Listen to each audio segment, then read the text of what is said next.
Kun miidiyaa Kiiloleeti. Ashama dhaggeeffattootaa fi kabajamtoota maatiiwwan keenya. Guyyaa har'aa odeeffannoo wayitaawaa ta'an qabannee jirru tokko isin biraan geenya hanga dhuma qophii keenyaatti nu waliin ta'a.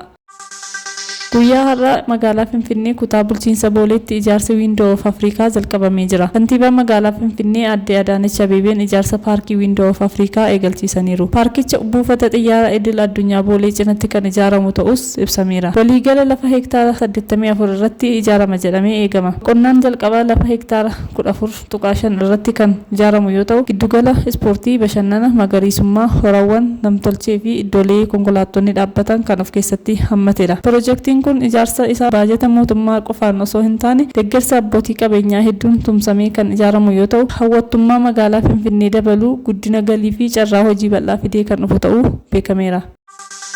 Manni maree ministeerotaa walga'ii isaa 21ffaa taa'e. Manni maree ministeerotaa walga'ii isaa 21ffaa taa'uun wixinee baajata mootummaa federaalaa bara 2016 irratti mari'achuun murtoo dabarse. Haaluma kanaan baasii idilee mootummaa federaalaaf birrii biliyoona 369.6, baasii kaapitaalaaf birrii biliyoona 203.9, naannoleef birrii biliyoona 214.7, raawwii galmoota misooma waaraaf birrii biliyoona 14, walumaa galatti baajatni mootummaa federaalaa birrii biliyoona 801.65 mana marichaaf dhiyaateera. Manni marichaa wixinee labsii baajata mootummaa federaalaa bara 2016 dhiyaate irratti bal'inaan erga mari'ateen booda galteewwan itti dabaluun mana marii bakka uummataaf akka darbu sagalee guutuun murteesseera.